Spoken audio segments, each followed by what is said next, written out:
to read it between the lines. I am your host, the Water Dog, and I got a special treat for you today. We're going to have an interview with a Hall of Famer himself, the man from KGS Cards, Karl Schaefer, is in the house. How you doing, Karl? Great, Kelly. Thanks for having me. I'm very happy to be down here. I was hoping to be here last year, but wasn't able to make it, and really looking forward to playing tomorrow's tournament. Oh man! All right. Well, I really appreciate you coming down. I'm just excited because I got all these guys coming down here in little old Vidor, Texas to play. And I'm like amazed that when I throw these invites out that I'm getting players to come down here to play. So it's really great because we got Darby back here playing this week. We got Brad back here. We got Dean back here. We're gonna have Norm back here. So we're gonna have some players. I think it's gonna be a fun tournament. Coming up tomorrow. So let's get started. What first attracted you to this game? That's kind of funny, actually. I was playing Magic. I got into it later than some people. Tail end of Revised, I only had a few things, and fourth edition, that's kind of where I came in. And I had some cards that I was looking to trade at the store, and I did and got what I wanted, but I had some extra credit, and they just wanted to be rid of all of their Jihad cards because it had changed names. The Eternal Struggle. I think that hurt them a lot more than they thought. And so I was like, all right, it's another Richard Garfield game. Sure. I didn't have anything else I needed to do with that store credit, and it's like I was just working on a couple of decks that I really enjoyed in Magic, and I never had a huge collection, so I was happy with that, and I got this big book of vampires and some cards and stuff, and that was it. That's how they sold me on. Hey, you got some extra store credit, and we want to get rid of this, and we'll give you a deal. You just take it all, and I'm like, okay, and. So it was just happenstance, and then I didn't have anyone to play with. So I literally had these cards in probably '96, I guess, and I didn't first play until about 2000. Except I built decks by myself, right? But I didn't understand the rules at all, So I'm like, having them spar with one another and completely did not understand the rules, and so the first time I actually played with other people was tragic. Oh my god, it was pretty awful. First time I ever played was with my students. I teach at the school, and they're the one that introduced me to the game. The game had just come out, and they introduced me to the game and stuff like that. And then we started playing, and I was hooked. I was hooked right out of the gate. So I've been with the game pretty much since the beginning. And you said you started playing right about 2000. Yep. Yeah. Wow. Okay. So tell us about KGS Cards. Okay. How did that get started, and what kind of services do you provide with KGS? That's kind of interesting. There was just sort of this offhand comment that Hugh had made on an early BCP post about cards in the U.S. They had done DCC stuff, and I had bought some stuff from Drive-Thru, and then the big Euro printings were just coming out, right? And those came in nice deck boxes, and if you wanted to do retail, you couldn't do retail from Drive-Thru because A, they don't sell wholesale to stores, but B, there's no retail packaging, there's no UPCs, none of that. And it was just some little weird offhand comment that Hugh made that they were looking for a distributor, and I was like, oh, okay. And I talked to my wife, and I'm like, I know that I would, and a lot of other people would like to get, these cards in the nice Euro packaging. And I know that if we're going to promote this game, if we're going to have this game grow again, it's got to be in stores. Right. And I was like, do you mind if I spend some money buying a bunch of cards that I'm going to try and sell? Is she happy now? Yeah, she was like, how do you think it's going to go? I'm like, I honestly have no idea. I was like, let me email you and find out what's going on. So I emailed you, and I'm like, hey, I'm going to try this out. And so that's how KGS Cards was born. My goal was to bring that product over and make myself available at retail online. And I don't do sales because I don't want to undercut any of the stores. So I have wholesale that like you and many other stores, and that's retail portion is great for me. It also helps me keep my wholesale prices as low as possible for the stores that do purchase from me. And so it's been a win-win in terms of getting the game out there, which is what I really want. I would like us to be back to where we were in the late 2000s, where I remember going to Origins. There's just tons and tons of people, and because I think it's a great game.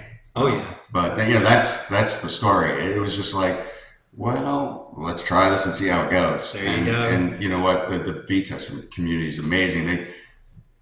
They always want more stuff. Like, I don't think BCP can produce new material, new sets fast enough for the appetite of the community. For what we have right now, I'm honestly, because I got my small play group, but I've made about 6-8 orders here in the last year with you. Easily. Easily. And and it's a great service. I mean, Karl, it's a really good service, and I appreciate the business, brother. I appreciate it, so thank you. All right, let's get to some fun stuff. What's your favorite clan and why? It was funny. I watched all of these interviews that you had done last time. You've already been preparing. So I'm a little prepared, and I'm like, I kind of know what question's going to ask, and I'm like, I'm going to sound a lot like Darby, and I don't really have a favorite clan. I like to do some different things. Before I came down, I was like, all right, I know Kelly's gonna ask me these kinds of questions. Let's see. I was looking at my my tournament wins, and I realized that I've got like 12 different clans that I've won with, and that's what I really like about VTES, right? Like, you can show up with so many different things, and I get the people that are huge into the role-playing game, which I never really have been.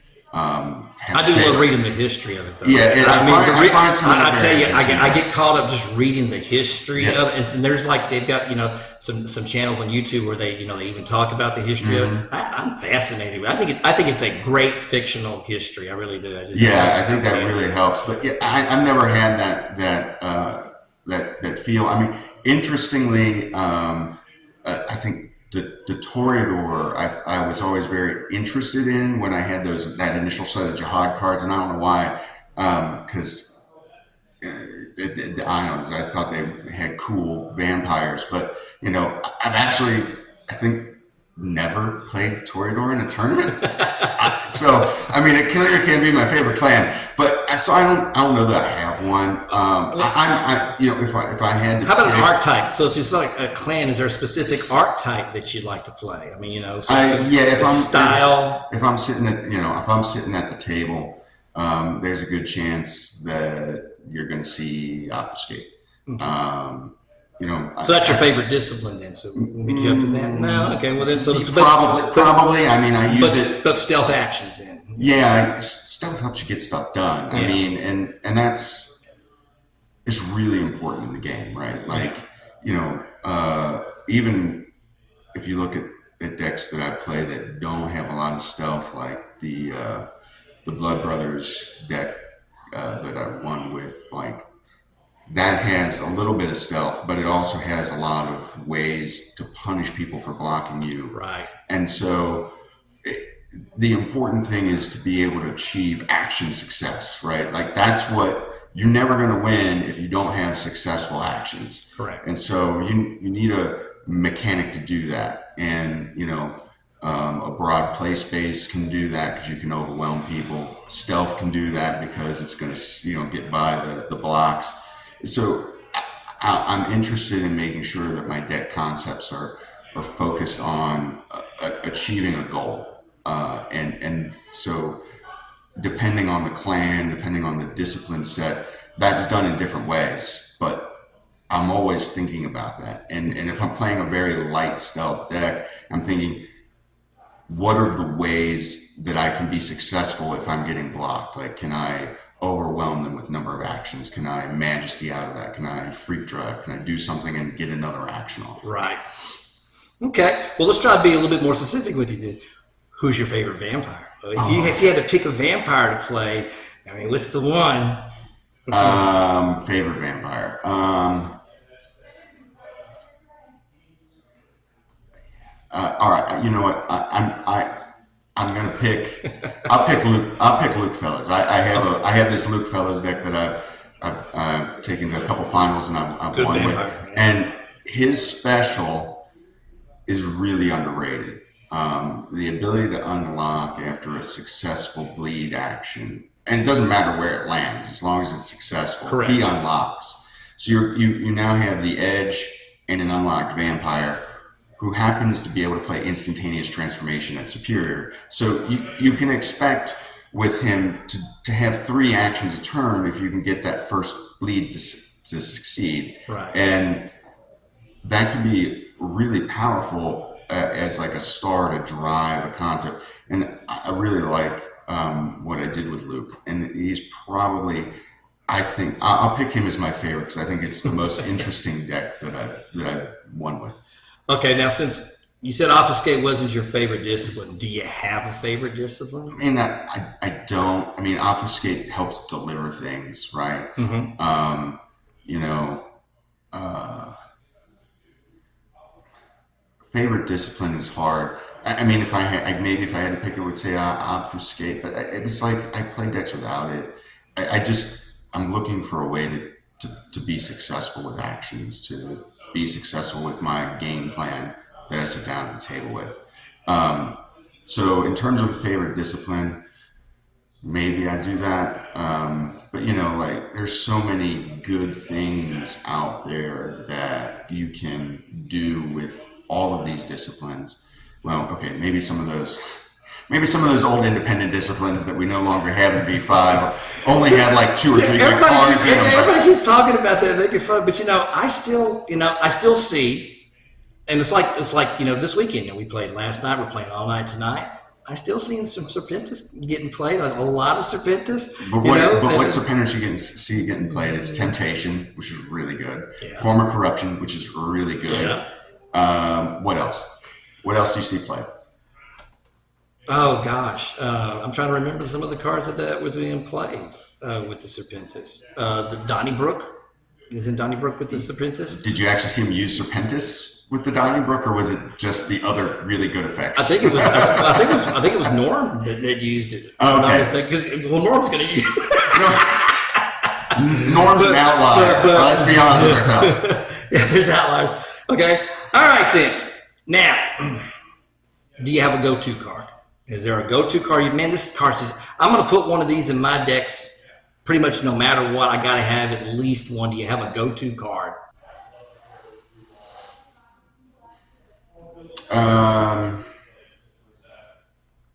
He thinks. Yeah, I do. That's a long pause for your show. They're going to be like staring at it like, what's going on? Did it freeze?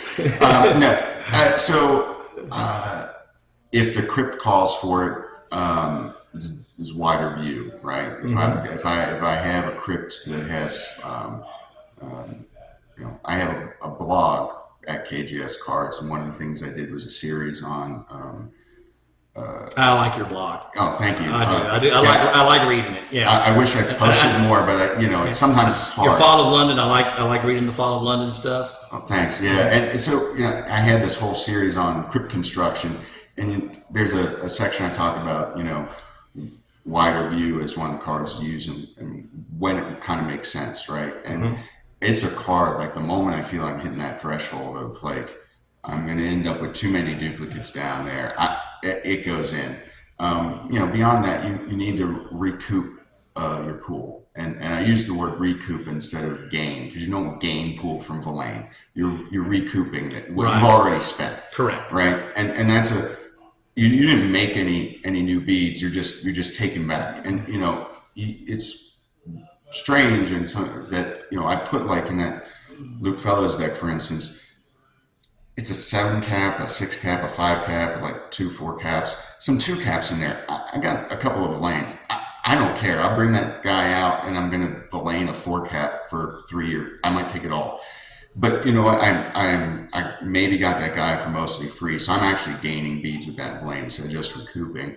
And so it's always really like powerful. Even though it's capped at 5 now, it's still so the lane good. has changed the game, and I think it's Still so good. But I think it's changed the game for the better. It's one of those cards I really think that came in, besides the blood doll and the full minion tap and stuff like that, and it being a trifle, I think it's really changed the game.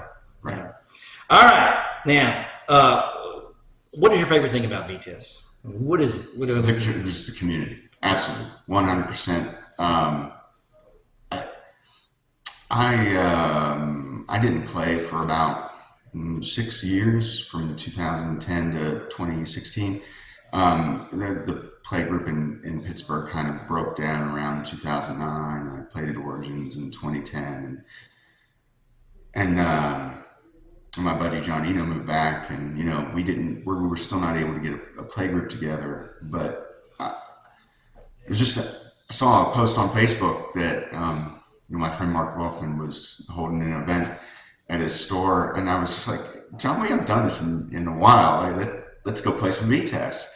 And it was just like I miss these people. Like I miss spending time with them.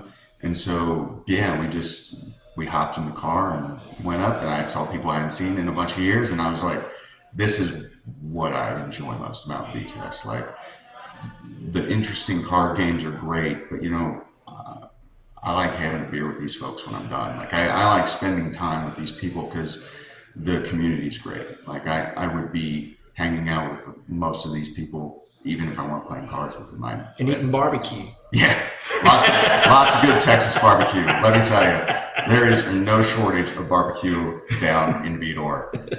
All righty, now let's get to the fun questions. These are the ones that the people, I always get the great responses, especially since we've been doing this little series here. Yeah. So let's get to it, because I'm sure we're going to have some fun with you on this. Now, if you could change one rule in this game, what would it be?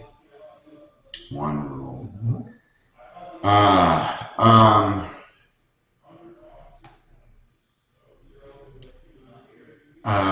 That's, I know a lot of people like to change the master phase rule, and I'm just probably cheating on a future question, but I don't think the master phases matter. I think if we ban some other cards, which we'll get to in a minute, I'm sure, that would take care of some issues. I think it's especially for the V5 format, right, which BCP's talked about, but we haven't really put out there. I think it's the contesting rule, right? Like the contesting rule needs to have some kind of update that makes it. There's times that you want to maintain the ability to purposefully contest, right? Vampires. Correct. You want to be able to leverage your position of bringing in a vampire to contest somebody, to remove theirs from the game. But you also don't want to be like, oh, I splashed this dude in my crypt and, I was transferring to him, and then, it's like my third guy, and you just brought up your third guy, and it's the same guy, and it's like, now I can't bring up my guy without contesting. It doesn't benefit me to contest you. Like, it just, like, accidental contesting is problematic. Yeah. And I was at a final in Newark, Ohio, where Mark Wolfman's play group is, and we were all playing, all but Mark, who strangely won, right? Because he wasn't. The rest of us were playing with the Barons, right? All the new Barons. There's very few amount of them, so like there was some crazy contesting going on in that final, and the problem was one guy just got locked out every time he tried to bring one out, and then he had all this stuff in his uncontrolled region, all these pool counters uncontrolled region. It hurt me. It hurt me at the final table when I was playing in Austin last summer. Dallas.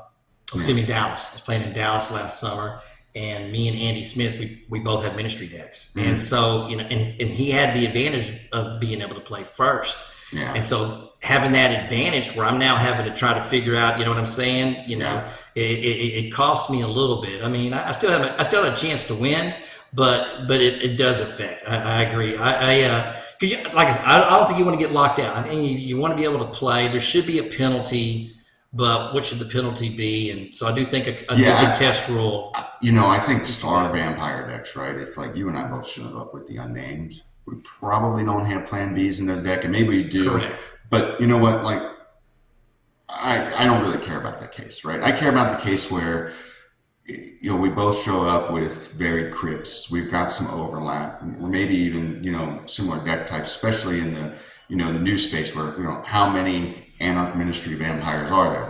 There's what, 11, 12? I can't even like we're gonna end up with some of the same ones if you and I are at the same table. Like there's got to be a way around that problem.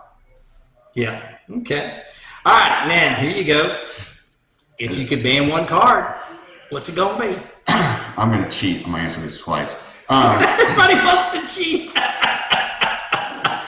I am. I'm gonna answer this twice because I would ban some cards for different reasons. Okay, go for it. I would absolutely ban Veil of Darkness. It is, and I've used it, but it's a card that is really difficult to monitor. Yeah, Darby said the same thing. Darby's, when I talked to Darby, he said the same thing. Yeah, it's so difficult to monitor. Rollbacks are such a pain, right? Like if you miss something, you realize, and that eats at the time of the game, right? And those are all things that we don't need in this game, right? And I understand card cancellation I sometimes have problems with it, but in terms of that, you're taking the standard play of the game and you're just absolutely upending it, and it's frustrating for players when their decks just don't work anymore because of Veil of Darkness. But it's also just a nightmare to monitor properly. Yeah. And so from that standpoint, it needs to go. And of course, the other one is just Asher Tablet. It is. Recursion is the most powerful aspect we have in the game. And in terms of the most powerful form of recursion, that's going to be Asher Tablets. You get 13 cards and 3 pool because getting 13 cards wasn't good enough for you. And on top of that, one gets the win condition in your hand. Yeah, that's the thing that drives me crazy too. Is you get the win and you get to put it in your hand. Right. And so I know, like as I referenced earlier, there were some folks that want to limit master phase actions because people can drop a whole set of Asher Tablets in a single turn, and I don't necessarily think that the number of master phases matters. I think it's the card, right? The card is powerful. I've played with it in a variety of deck types. I've won with it in several of my decks, and I use it frequently when I only have one master phase because it's just so powerful. Like if I don't have 4 better masters than can go in the deck, I'm slotting 4 tablets in, because you got to have that spare. Sometimes 6, but they're so good, and and you can use math to figure out my draw odds were this before, but I rebalanced my entire deck because now I'm facing a bunch of intercept when before I wasn't. So I chucked these stealth cards out of my hand to draw more bleed earlier, and I ousted that guy. And this guy has a bunch of intercepts. Now let me just put all that stealth back in my deck. It breaks. You show up with a deck, you built it. You don't need to build it again in the game. All right, now I know this one's going to hurt. We had a little text debate when I was putting this format out. I know. So, did you build a one vampire deck? No, actually I didn't. I took my Enkidu deck and I ripped out all of the side vampires. Yeah. And I played it just solo with Enkidu, and of course it didn't do that well. I understand the concept. I think it's interesting. It just. When you and I had talked on the phone about it too, and I just feel like there's so many cards that need to be removed, like Unleash Hell's Fury, which my Prey put into play. That just when you can only have one vampire, right? And your prey then immediately gets to act. And at the table we were at, it was so low votes. If he playing unnamed gets the edge, unlocks with instantaneous, he can just eat my guy. Right. And there's nothing that can happen in the meantime. Well, I do believe, like I said, tonight was really, because we played this tonight. We played this one vampire tournament tonight, and really it was just to see certain things and stuff like that, and see. I know there's going to have to be some cards banned in the format for it to really, really, really work. It may not even really, really work. But sure. I've had enough interest where people have asked me to do it and stuff like that. So I've been trying to. People are interested, even if I'm not in, let them do their thing. That's great. But I did see some interesting combinations. I saw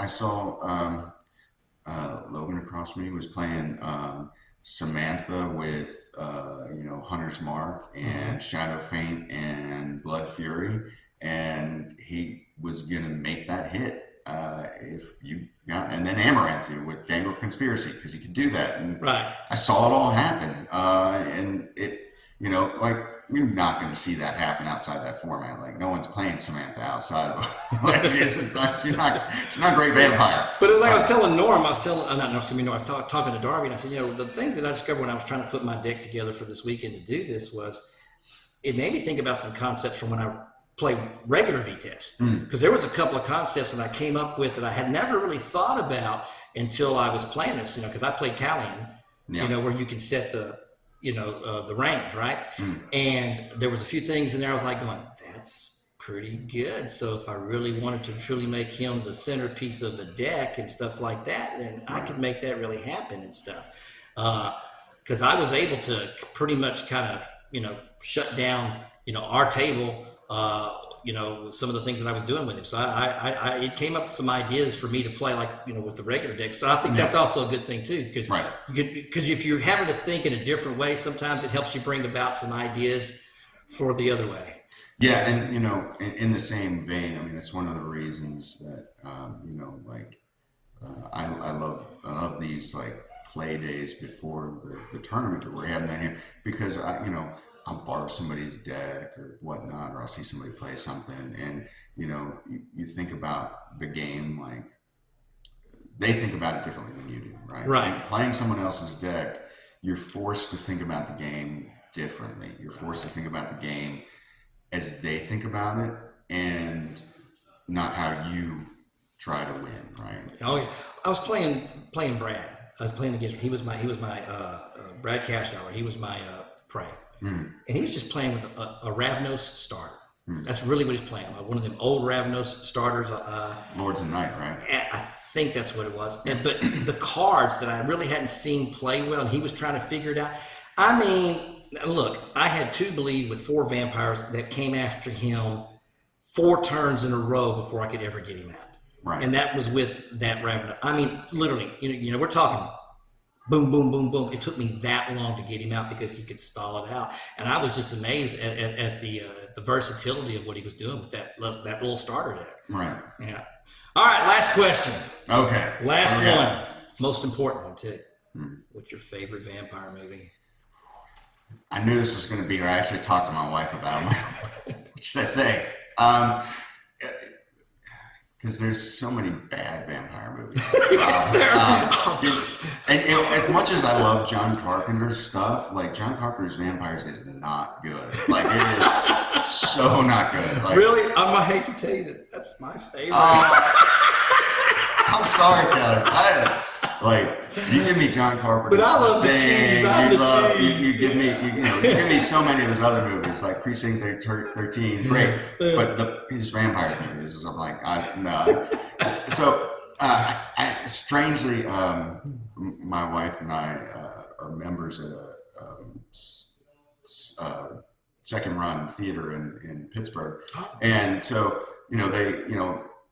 once a month we can use our membership tickets to go see movies, and so they're showing all kinds of things. They show old movies mostly, or and it's themed, right? And just took my son to see The Batman during Batman versus Batman versus Batman versus Batman week, which had an Adam West Batman, the Val Kilmer Batman, the Robert Pattinson Batman and the Christian Bale Batman. So it was like, and at the end of the week, it was like which Batman won, which I don't even remember at this point. And but we just saw the Lost Boys there recently, and you know what, I have fond memories of that as a kid, and there's maybe a little bit of cheese factor in there, but you know, I really enjoyed it. So I'm picking that, and you know, the Cry Little Sister song is really good, and you know, like so the soundtrack's pretty killer to that. Oh yeah. So. Well, Karl, I appreciate you coming out here tonight. I appreciate your time here with this interview today, and hey, boss.